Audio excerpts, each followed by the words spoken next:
ஹalleluya. கர்த்தருடைய நாமம் மட்டும் மகிமைப்படுவதாக. ஆமென், ஆமென். ஏசாயா 4ஆம் அதிகாரம் 2வது வசனம்.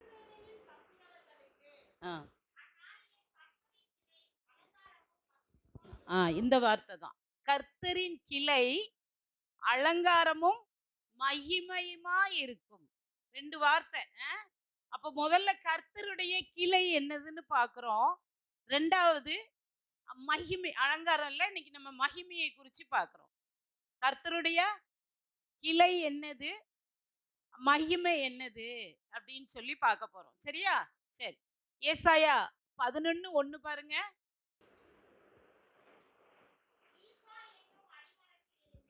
ஈசா என்னும் அடிமரத்தில் இருந்து ஒரு துளிர் தோன்றி அவன் வேர்களில் இருந்து ஒரு கிளை எழும்பி செழிக்கும். சரியா? அந்த கிளையை தான் இப்ப பார்க்க போறோம். எரேமியா 33:15.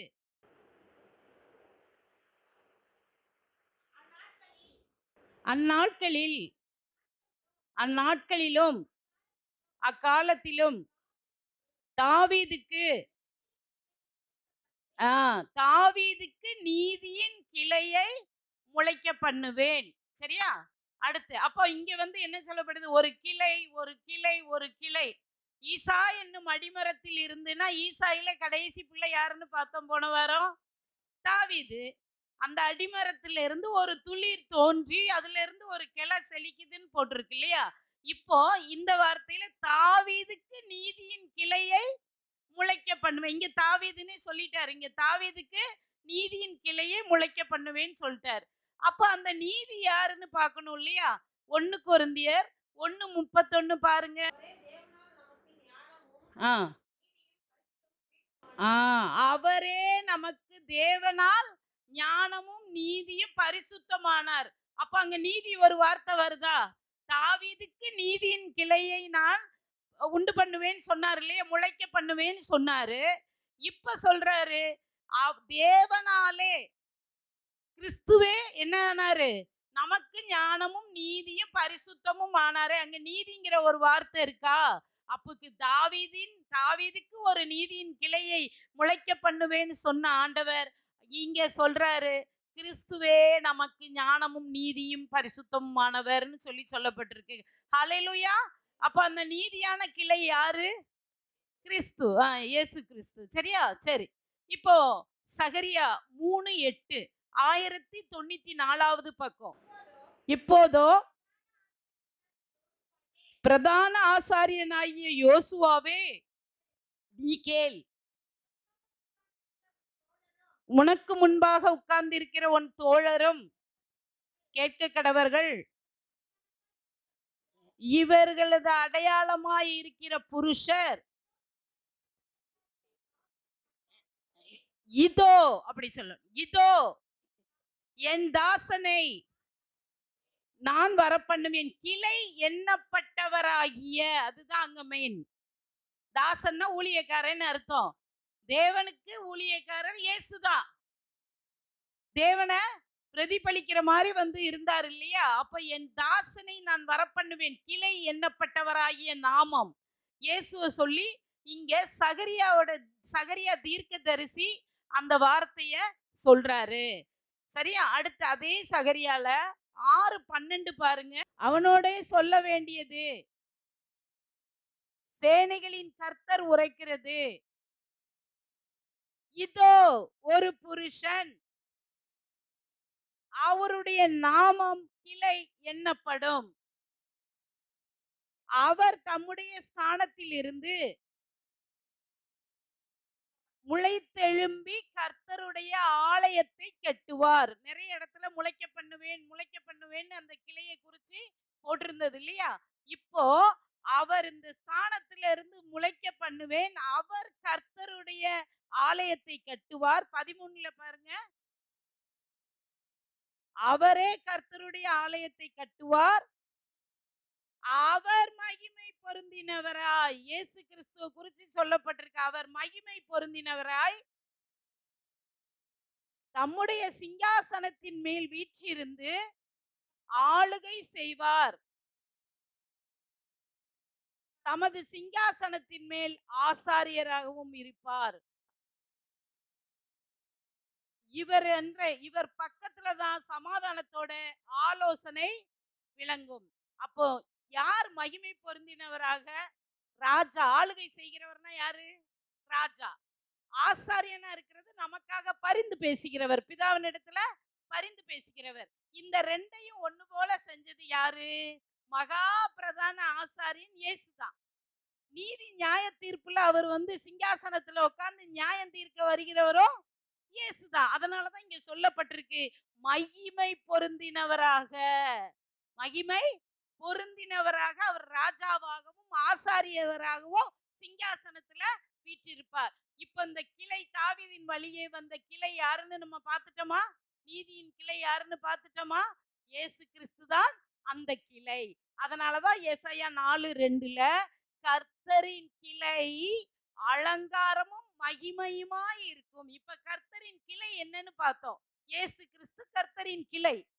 அப்படித்தானே? அது தாவீதின் வழியில வந்தது. நீ முளைக்க பண்ணுவேன்னு சொல்லி அப்படியே ஒன் பை ஒன்னா ஒரு வசனங்கள்ல தீர்க்கதரிசிகள் மூலமாவும் சொல்லி இருந்தாரு. அதே இதுல அந்த கர்த்தரின் கிளை எப்படி மகிமையாக நமக்கு இருந்திருக்கும் அப்படிங்கறத தான் நம்ம இப்ப பார்க்க போறோம். சரியா? மகிமை. சரி, மகிமை. அடுத்து மகிமைன்னா என்னன்னு தெரியணும்ல. கிளை என்னன்னு பார்த்துட்டோம். மகிமை என்ன, கிளை யாருன்னு பார்த்துட்டோம். அப்போ மகிமை என்றால் என்ன? மகிமைனா என்ன? எப்பவும் நம்ம வாசிக்கிறோம் மகிமை, மகிமைன்னு வாசிக்கிறோம். டக்குன்னு என்ன சொல்லிடுறோம்? க்ளோரி அப்படின்னு சொல்லிடுறோம். இல்ல, அது லிட்ரலி இங்கிலீஷ் பைபிள்ல எடுத்து பார்த்தா அங்க க்ளோரின்னு இல்ல, காட்ஸ் வெயிட்னு இருக்கு. வெயிட்னா என்னது? ஒரு ஜாமான வெயிட் போட்டு பார்த்தா கனம்னு சொல்றோம்ல, எடை கனம்னு சொல்றோம்ல, அதுதான் கணம். அந்த இங்க வேதத்துல நிறைய இடத்துல மகிமை கணம், மகிமை கணம்னே இருக்கும். ஆனா லிட்ரலி இங்கிலீஷ் டிரான்ஸ்லேட்ல பாத்தீங்கன்னா கணம் பொருந்தினவராய் அப்படின்னு இருக்கு. கணம்னா இப்ப நமக்கு ரொம்ப சொத்துக்கள் இருக்குன்னா நம்ம என்ன சொல்லுவோம்? அவர் நடந்து போறாரு, அவரை பார்த்துட்டு பக்கத்துல உள்ளவங்ககிட்ட என்ன சொல்லுவோம்? இவர் எல்லா சம்பத்தும் நிறைந்தவர், எல்லா சொத்தும் நிறைந்தவர்னா வெயிட்டான ஆளும்போம். சொல்லுவோமா? ஒரு வார்த்தை சிம்பாலிக்கா சொல்லுவோம். அப்படித்தானே? ஒரு ஒரு அடையாள குறி வச்சு ஒரு வார்த்தையை சொல்லிடுவான். டக்குன்னு சொல்லிடுவான். அவருக்கு எல்லாம் இருக்குன்னு சொல்றத விட வெயிட்டான ஆளு அப்படிமா. வெயிட்னா குண்டா இருக்கிறதா? இல்ல. எல்லா சொத்து, சம்பத்து, வசதி, வாய்ப்பு எல்லாம் நிறைந்தவர், கணம் பொருந்தினவரா பார்க்கப்படுறோம். ஒரு மனுஷனையே அப்படி பார்க்கிறோம்னா, இந்த மனுஷனுக்கு மனுஷனை பலர படைச்சு அவங்களுக்கு எல்லாத்தையும் கொடுத்தவர் யாரு? இயேசு கிறிஸ்து. அப்ப அவரு எப்படிப்பட்டவரா இருந்திருப்பாரு? எல்லா கணமும் நிறைந்தவராய் இருப்பார். எல்லா கணமும் நிறைந்தவராக இருப்பார். அப்படித்தானே? பிலிப்பியர் 4:19, 274வது பக்கம். என் தேவன் தம்முடைய ஐஸ்வர்யத்தின்படி கொஞ்சம் நிதானிச்சு வாசிங்க. உங்கள் குறைவுகளை எல்லாம்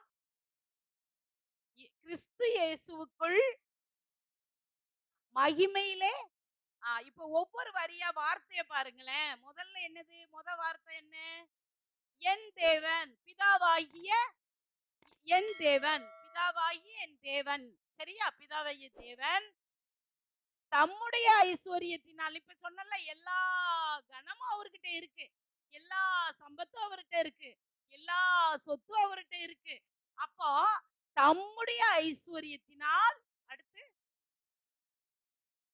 நம்முடைய குறைவுகள், எனக்கு என்னென்ன குறைவுகள் இருக்கு, உங்களுக்கு என்ன குறைவுகள் இருக்கு, அதையெல்லாம் கிறிஸ்து இயேசுவுக்குள். இயேசு கிறிஸ்துவுக்குள்ளா, கிறிஸ்து இயேசுவுக்குள்ளா?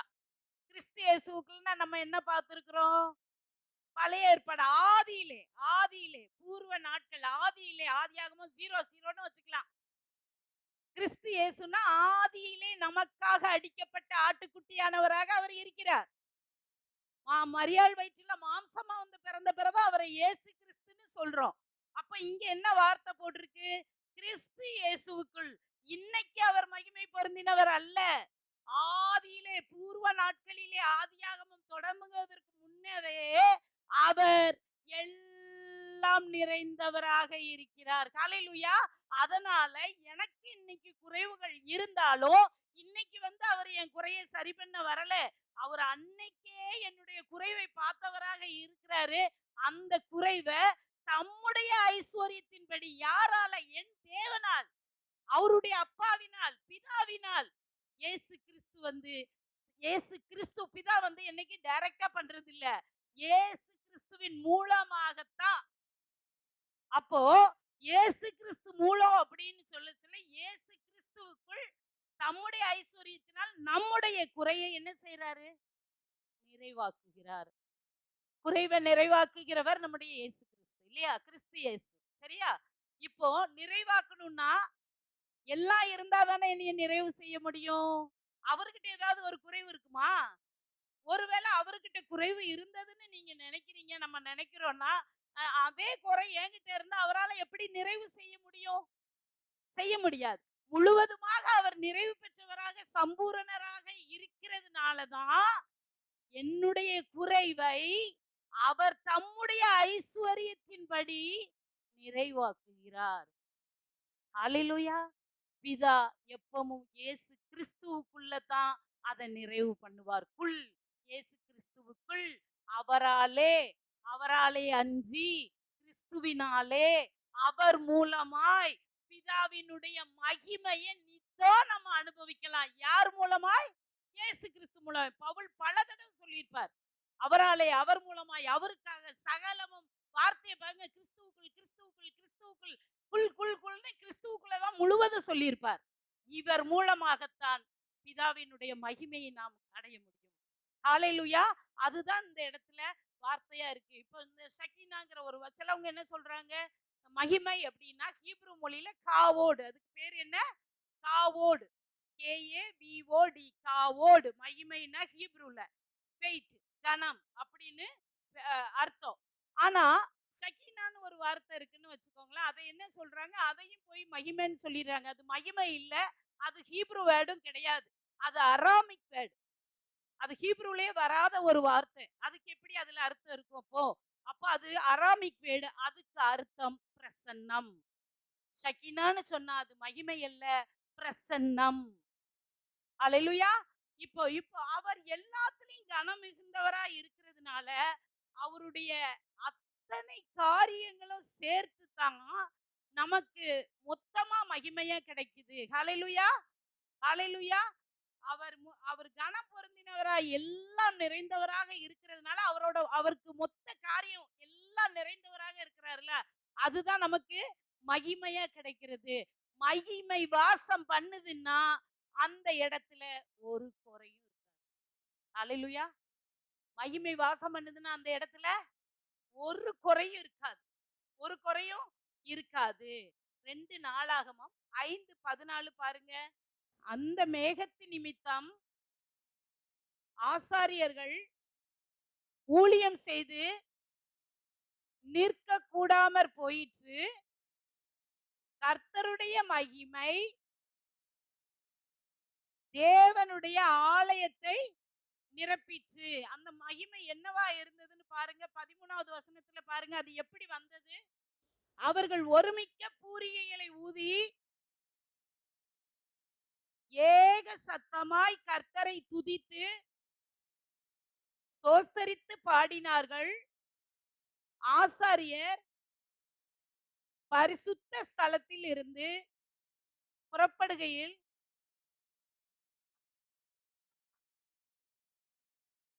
சத்தத்தை தொனிக்க பண்ணி, கர்த்தர் நல்லவர், அவர் கிருபை என்றும் உள்ளது, அவரை சோஸ்தரிக்கும் பொழுது கர்த்தருடைய வீடாகிய தேவாலயம் மேகஸ்தம்பத்தினால். ஹalleluya! என்ன தெரியுமா? எல்லாரும் சேர்ந்து நின்னு கர்த்தர் நல்லவர், அவர் கிருபை என்றென்றும் உள்ளதுன்னு சொன்ன உடனே மேகஸ்தம்பம் எப்படி வந்ததாம்? அப்படியே ஆசரிப்பு கூடாரத்து மேல வந்து என்ன செஞ்சிருச்சு? நிரம்பி நின்னுச்சாம். அதுல ஆசாரியர்கள் நின்னு ஊழியம் செய்ய முடியாதபடிக்கு மகிமை அப்படி வந்து இறங்குச்சாம். அடுத்த வசனம் அததான் சொல்லுது. ஆசாரியர்கள் நின்று ஊழியம் செய்ய முடியாதபடிக்கு.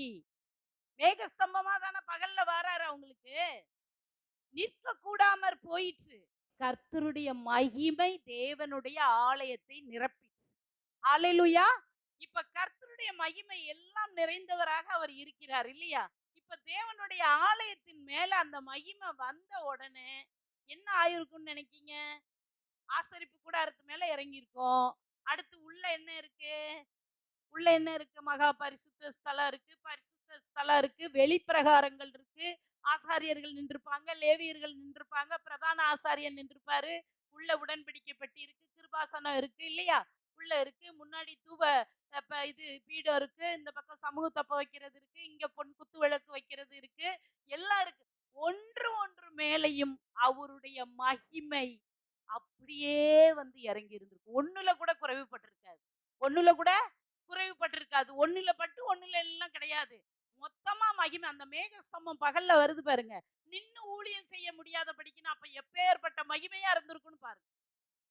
ஆசாரியர்கள் நின்னு ஊழியம் செய்ய முடியலையாம். எந்த அளவுக்கு அந்த மகிமை இறங்கி வந்திருக்குன்னு பார்த்துக்கோங்க. நமக்கு வாயினால ஈஸியா சொல்லிட்டு போயிடுறோம். அவங்க எவ்வளோ ஒரு நடுக்கம் இருந்திருக்கும். பயம் இருந்திருக்கும். நேருக்கு நேரா மகிமையா வந்து அதாவது மேகஸ்தம்பம், மேகஸ்தம்பம்னு சொல்றோம் இல்லையா? அத என்ன சொல்றாங்க யூதர்கள் அப்படின்னு சொன்னா, இந்த இது சாந்து சட்டி இருக்கு பாருங்க. சிமெண்ட் அள்ளுற இது சட்டி இருக்குல்ல.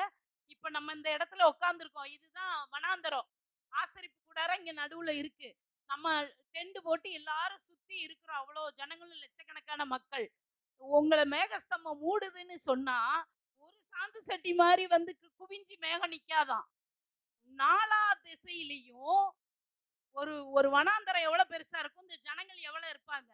நாலா திசையிலயும் 4 சாந்து செட்டி பெருசா கவுத்தி போட்டா எப்படி இருக்கும்?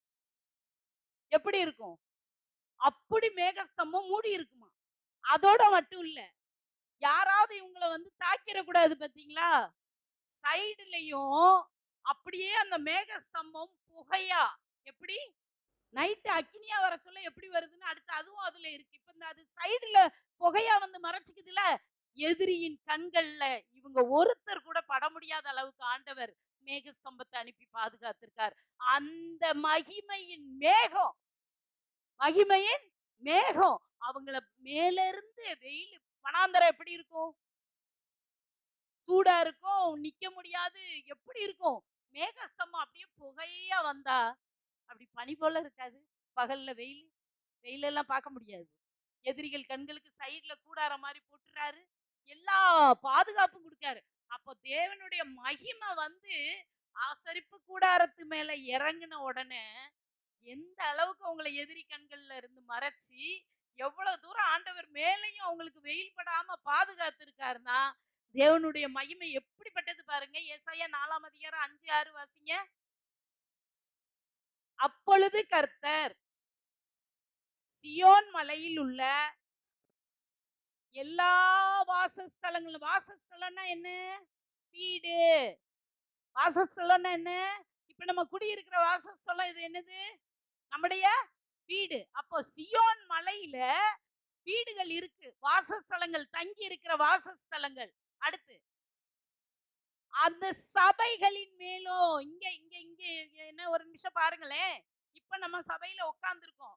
விசுவாசியாகி நம்மளும் ஒரு சபை தான். நம்ம வீடுகள் மேலயும் அவருடைய மகிமை இன்னைக்கும் இருக்கு. நம்ம மேல சபையாகிய விசுவாசி மனவாட்டியாகிய நம்ம மேலயும் அவருடைய மகிமை இன்னைக்கும் தங்கி இருக்கு.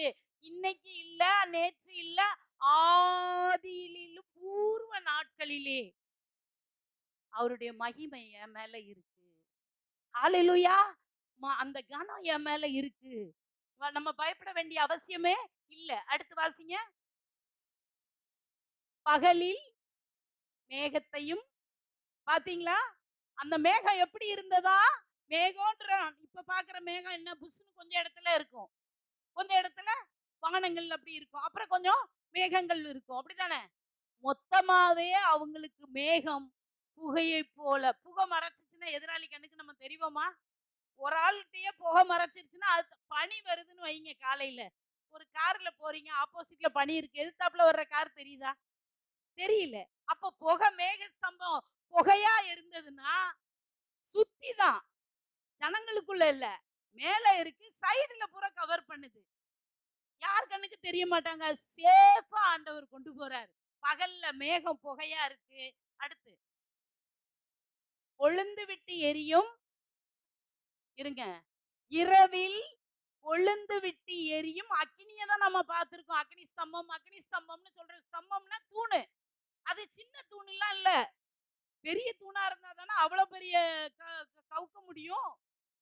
இரவிலே அக்கினி கொழுந்து விட்டு எரியும் அக்கினி பிரகாசம் உண்டாக்குவார். அக்கினி பிரகாசம். அப்போ பகல்ல மேகம் புகையா இருக்கு. நைட்டுக்கு அக்கினி பிரகாசமா இருக்கு. அந்த பிரகாசத்துல இருட்டுக்குள்ள உங்களுக்கு பயம் இருக்குமா? இருக்காது. உண்டாக்குவார். அடுத்து மகிமையானவைகளின் மேலெல்லாம் காவல் உண்டாயிருக்கும். ஹalleluya! ஹalleluya! எவ்வளவு பெரிய வார்த்தை பாருங்க. இத நீங்க சிலாகிச்சு பாருங்க. அவருடைய கனம் யார் மேல எல்லாம் இருக்கோ அது மேல காவல் இருக்குமா.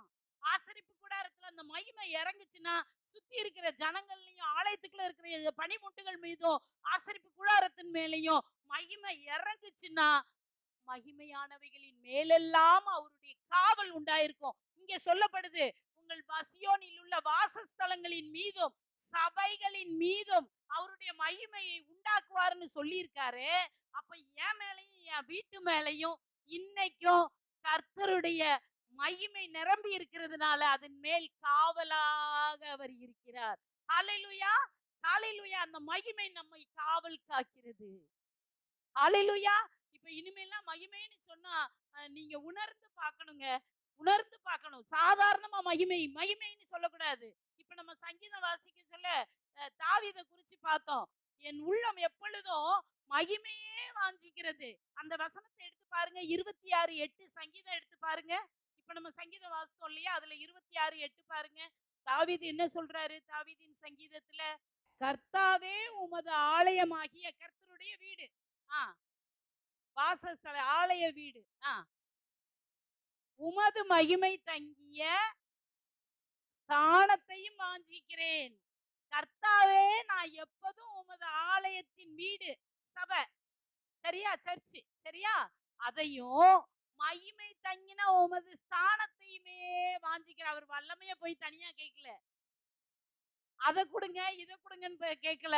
மொத்தமா எதை கேட்கிறாரு நீங்க சங்கீதம் ஃபுல்லா படிச்சு பாருங்க.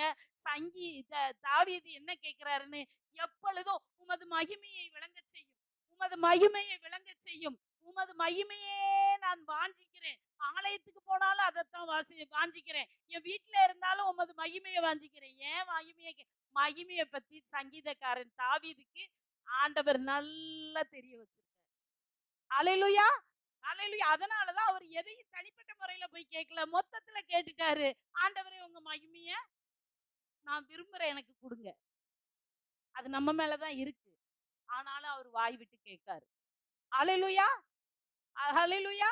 இப்ப தாவீது எதை ஆசைப்பட்டு கேட்டாரு? யாருடைய மகிமையை கேட்டாரு? ஆண்டவருடைய மகிமையை கேட்ட தேவ மகிமையை கேட்டாரு. அப்படித்தானே? அப்ப நம்ம என்ன கேட்கணும்? அவருடைய மகிமையை எனக்கு தாங்கப்பா. என் மேலதான் வச்சிருக்காரு. ஆனாலும் என் வாயினால அதை அறிக்கை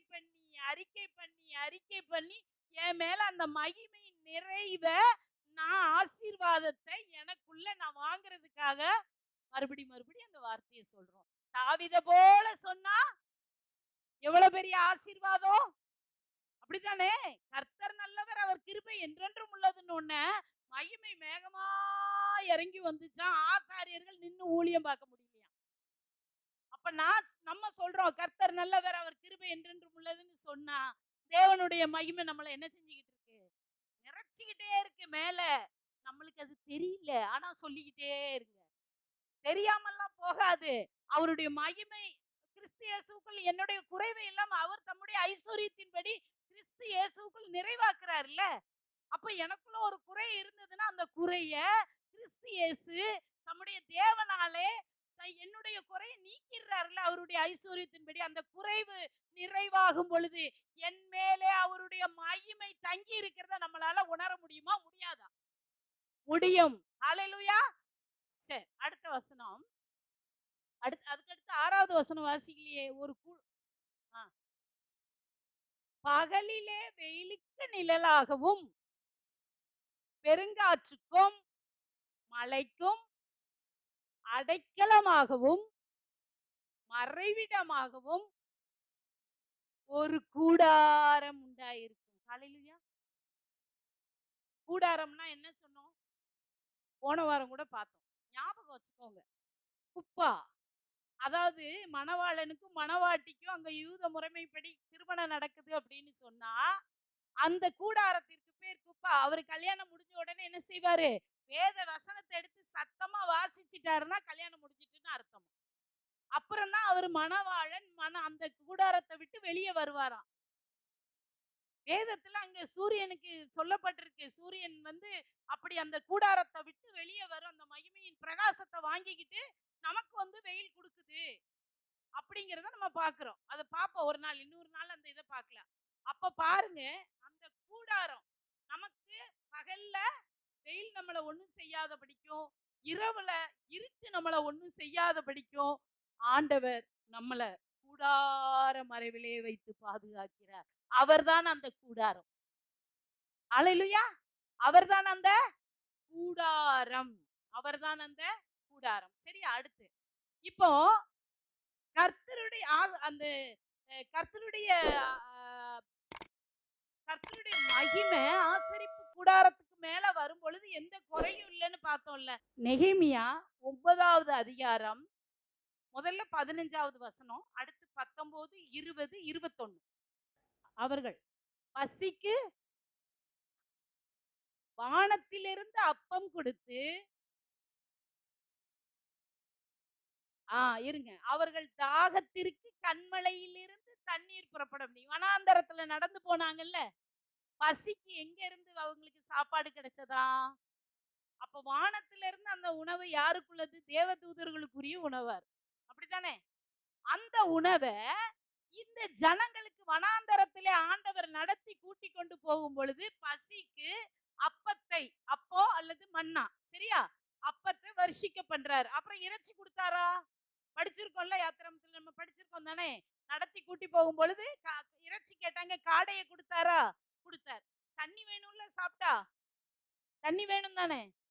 அதுக்கு என்ன கொடுத்தார்? கண்மலையில இருந்து. அந்த கண்மலை யாரு?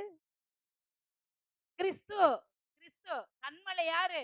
கிறிஸ்து. அந்த ஞான கண்மலையில இருந்து தண்ணி கிடைச்சதோ உங்களுக்கு கிடைச்சுச்சா? அடுத்து 19வது வசனம் பாருங்க. நீர் உமது மிகுந்த மன உருக்கம், இரக்கம். அந்த அளவுக்கு அந்த ஜனங்கள் மேல ஆண்டவருக்கு அந்த அடிமை ஜனங்கள் மேல மன உருக்கம். அவர்களை வனாந்தரத்திலே நீர் அவர்களை கைவிடவில்லை. அவர்களை வழிநடத்த பகலிலே மேகஸ்தம்பமும் அவர்களுக்கு வெளிச்சத்தையும் அவர்கள் நடக்க வேண்டிய வழியையும் நைட்டு வந்து இரவிலே அக்னி ஸ்தம்பமும் அவர்களை விட்டு விலகல. அடுத்து 20. அவர்களுக்கு நல் அந்த ஜனங்கள் வனாந்தரத்துல நடந்து அடிமையாவே இருந்திருக்காங்க. அடிமையா இருந்த ஜனங்களுக்குள்ள அறிவு அவ்வளவு தூரம் இருக்காது. அடிமைப்படுத்தி அடிமைப்படுத்தி குனிஞ்ச தலைய நிமிர விடாத அளவுக்கு வேலை கொடுத்து கொடுத்து கொடுத்து ஒரு சுயமா சிந்திக்கிற அறிவும் இருந்திருக்காது. ஆவிக்குரிய ரீதியிலையும் அறிவு இருந்திருக்காது. அதுக்கு பாருங்களேன், மத்ததெல்லாம் கொடுத்தாரு, சாப்பிட்டாரு, தண்ணி எல்லாம். அறிவையே கொடுக்கிறாருன்னா எப்படி? அதனாலதான் கிறிஸ்துவே எனக்கு ஞானமும் நீதியும் மீட்பு பரிசுத்தமும் ஆனாரேன்னு இருக்கு. அவரே எனக்கு ஞானம் உள்ளவர். அவரே எனக்கு ஞானமானவர். இங்க அறிவை கொடுக்கிறார். அந்த அறிவை கொடுக்கிறதுக்கு வனாந்தரத்துல போன மக்களுக்கு ஜனங்கள் இப்படி குறுகி போய் கிடக்குறாங்களே, அடிமைகளா இருந்து 430 வருஷம் அடிமை. 1 வருஷம் 2 வருஷம் இல்ல. அந்த ஜனங்களுக்கு அறிவை கொடுக்கிறதுக்கு ஆண்டவர் தம்முடைய நல்ல ஆவியை அவங்க இருதயத்துல கொடுத்திருக்காரு. ஹalleluya. இன்னைக்கு நமக்கும் நல்ல ஆவியை ஆண்டவர் கொடுத்திருக்காரு. நல்ல ஆவியை கொடுத்து நல் வார்த்தையை நம்ம மேல நிறைவேற்றுகிற தேவனாக இருக்கிறார். ஹalleluya. இப்ப நல்ல ஆவியை கொடுத்திருக்காரு. அடுத்து அவர்கள் வாய்க்கு உமது மன்னாவை அருளி அவர் தாகத்துக்கு தண்ணீரையும் கொடுத்தீர். அடுத்து 21. இப்படி 40 வருஷமாக வனாந்தரத்திலே, இந்த வார்த்தையை குறிச்சு வச்சுக்கோங்க, ஒன்றும் குறைவுபடாதபடிக்கு அவருடைய மகிமை எங்க மேல வந்துச்சுன்னா, அந்த வனாந்தரத்து மக்கள் மேல வந்துச்சுன்னா ஒன்றும் குறைவுபடாதபடிக்கு 40 வருஷம் வனாந்தரத்துல ஆண்டவர் வழி நடத்தி இருக்கார். ஹalleluya. பாருங்க, ஒன்றும் குறைவுபடாதபடிக்கு அவர்களை அவர்களை பராமரித்து வந்தீர். அவர்கள் வஸ்திரங்கள் பழமையாய் போகவில்லை, அவர்கள் கால்கள் வீங்கவில்லை. பாத்தீங்களா? 40 வருஷம் நடந்து போயிருக்காங்க. அதுல ஒரு வயசு பிள்ளை போயிருந்ததுன்னு வச்சுக்கோங்க, 40 வருஷமா அதை நடந்து கூட்டிட்டு போனா 40 ஒரு வயசுல ஒரு குட்டி செருப்பை போட்டே விட்டுருக்கோன்னு வச்சுக்கோங்க, 40 வருஷம் அந்த பிள்ளை நடக்கிற வரைக்கும் அந்த செருப்பு தேயல, ஆனா வளர்ந்துருக்கு. ட்ரெஸ் போட்டிருந்தாங்கல்ல, ஆண்டவர் எப்படி ஆவியானவரை வச்சு எழுதிட்டாரு பாத்தீங்களா? ட்ரெஸ் வஸ்திரங்கள் பழசா போகலையாம். நம்ம 2 நாள் போட்டு 3ஆவது நாள் தூக்கி தூர போடுறோம். 40 வருஷம் 40 வருஷம் வனாந்தரத்துல நடந்து அவர்களுக்கு கால் வீங்கலையாம். எத்தனை வயசானவங்க அதுல இருந்திருப்பாங்க? சின்ன பிள்ளையில விடுங்க, இடுப்புல கூட தூக்கிக்கலாம். பெரியவங்க அவங்கள இடுப்புலயா தூக்க முடியலங்கிறதுக்காக நடந்தானே போகணும். அப்ப அவங்களுக்கு கால் வீங்கலையாம். அப்ப வியாதியே இல்லைன்னு அர்த்தம். ஹalleluya. வியாதியே இல்ல. அப்ப கர்த்தர் சொல்றாரு, என்ன சொல்றாரு? என்னுடைய மகிமை மேல வந்து இறங்குச்சுன்னா மிகுந்த மன உருக்கத்தின்படி, மிகுந்த மன உருக்கத்தின்படி, சும்மாலாம் இல்ல, உருக்கம் இறக்கம்லாம் இல்ல, மிகுந்த மன உருக்கம். என் பிள்ளை அடிமையா இருந்திருக்கு, 430 வருஷம் நான் மீட்டுக்கிட்டு வாரேன், என் பிள்ளை மேல என் மகிமையை நான் இறக்குறேன், என் மகிமையா வந்து நான் இறங்குறேன், என் பிள்ளைக்கு ஒன்றும் குறைவுபடாதபடிக்கு அவன் காலும் வீங்கல, வஸ்திரம் பழசாகல, செருப்பு தேயல, என் பிள்ளைக்கு உணவளிச்சு தண்ணி கொடுத்து நோய் இல்லாம நான் கூட்டிட்டு போனேனே. ஹalleluya. இந்த 40 வருஷ வனாந்தர வாழ்க்கையிலேயே ஆண்டவர் இவ்வளவு அற்புதத்தை செஞ்சாருன்னா, இன்னைக்கு நம்ம கூடயே இருக்கிற இயேசு கிறிஸ்து, நம்ம உள்ளத்துக்குள்ள இருக்கிறவர் நமக்கு என்னெல்லாம் செய்ய மாட்டார்? ஹalleluya. எத்தனை நேரம் சோர்ந்து போயிடுறோம், எத்தனை நேரம் சோர்ந்து போயிடுறோம். ஒவ்வொரு சின்ன சின்ன கஷ்டமோ பெரிய கஷ்டமோ வரும் பொழுது என்ன செய்யறோம்? சோர்ந்து போயிடுறோம். இல்ல இல்ல, எப்பொழுதும் வாயினால் அறிக்கை பண்ணுங்கள், என் கிறிஸ்து இயேசு தம்முடைய தேவனால் என்னுடைய குறைவை தம்முடைய ஐஸ்வரியத்தின்படி தம்முடைய மகிமையினால் நிறைவாக்குவார். நிறைவாக்கிக்கிட்டே இருக்கிறார் என் வாழ்க்கையில. நான் நிறைவாக்கப்பட்டுட்டேன். ஹalleluya. இந்த வார்த்தையை சொல்லிக்கிட்டே இருங்க. நம்மிடத்தில் குறைவுகள் ஒன்றும் இல்லை, ஒன்றும் குறைவுபடாதபடிக்கு உங்களை வழி நடத்துவேன் என்று அந்த வனாந்தர ஜனங்களை கொண்டு ஆண்டவர் இன்றைக்கு நம்மளுக்கும் திருவுளம் பற்றுகிறார். ஹalleluya. ஹalleluya.